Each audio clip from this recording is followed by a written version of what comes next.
no one has the time to actually go on a separate bulk to build muscle and then follow on with a cut. Lately, everyone's been on about recomping. I mean, no one's really got the patience nowadays. Everyone wants to do both of them at the same time. For those who don't know what recomping is, like you've been living under a rock. Recently in the fitness industry, recomping has come about with the scientific literature, and what the theory is you can stay at the same weight. So from the beginning of your transformation to the end, you maintain your weight, but you drop body fat percentages, so you drop your fat while simultaneously also building your muscle. So in the end, your body recomposition, that's where it comes from. Your body composition has changed, where now you have less fat to muscle. So the percentages has changed, but the actual weight hasn't. That's your total weight. Of course, your fat weight and your muscle weight will increase and fat weight will decrease because of the percentage drops. Quite straightforward.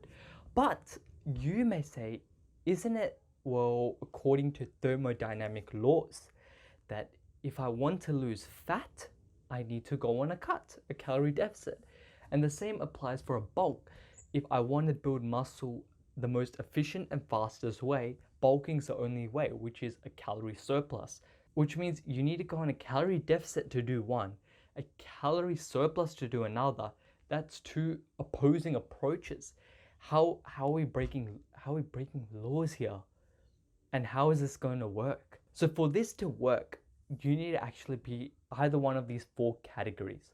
And the first one being detrained individuals, which means people who are jacked in the past or who were training frequently, seriously in the gym in the past, but now it's been a while and they've taken a break, a little hiatus, whether that be an extended break, a couple months, possibly a year, even more than that. Basically, detrained means you were jacked in the past, but now you're currently in a break phase, the way you haven't been to the gym in a while. Well, most likely in the past, when you were jacked, you had a considerable amount of muscle mass, You had the lats coming out, that V taper, you got the shoulders, the chest, your legs, they're all popping. But because now you haven't been training, and it's been a while, those gains have slowly started to fade away. And the reason being is when you're in the gym and you're training frequently, multiple times a week, you're providing a stimulus to your body and your muscles to adapt multiple times a week. So each time you come into the gym and you lift weights, you're providing a stimulus to your muscles. It's a stressor. So your body adapts by building muscle.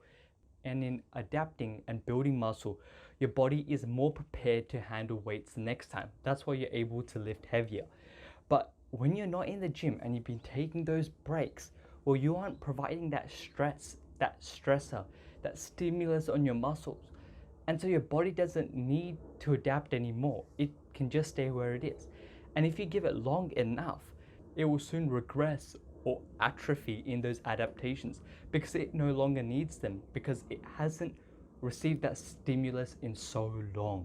But you may have realized, if you've taken a break in the past and then got back in the gym again, that you start building muscle very quickly when you come back from a period of not training. And that's because on your cellular level, even though your muscle size has actually reduced, so it's atrophied, the tissue that surrounds your muscle, the fascia, that has still expanded, which means when you do go to train, that process of your muscles hypertrophying or getting big again happens very quickly because tissue around it has already expanded.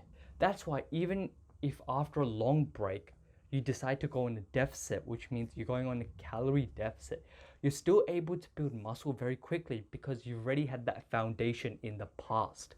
That's how a detrained individual can lose fat, so be in a deficit while still building muscle.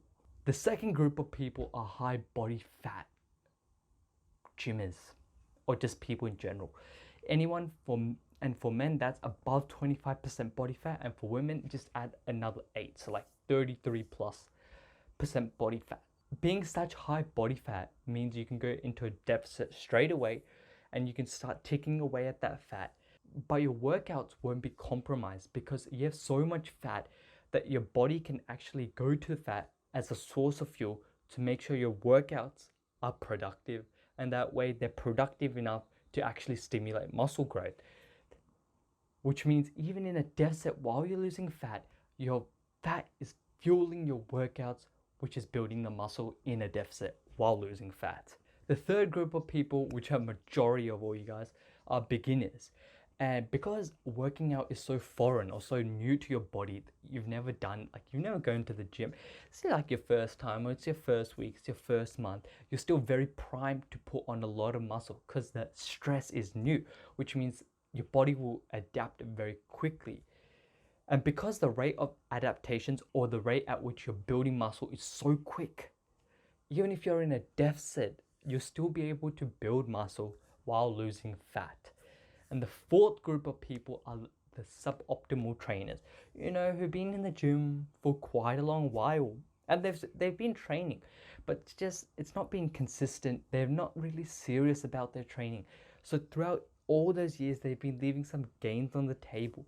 And doing a couple tweaks here and there will ensure that they can recollect those gains.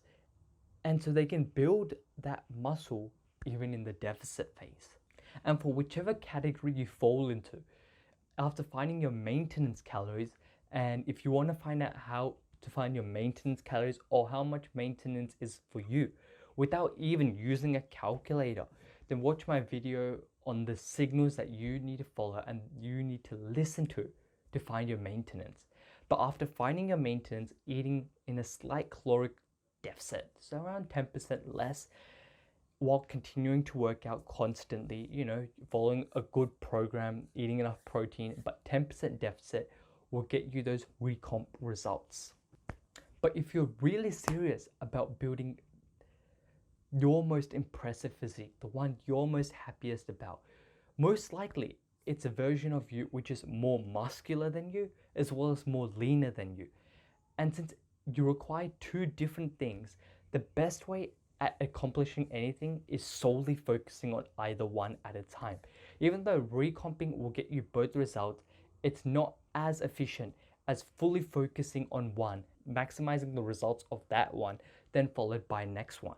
If you really want to hit that true dream physique, understand that either you need to first build muscle first, or you either need to lose fat first and solely focus on that. Go on a bulk, properly structure it, calorie surplus. If you want to find out the best bulking rates to maximize your muscle growth, then click on my video up here.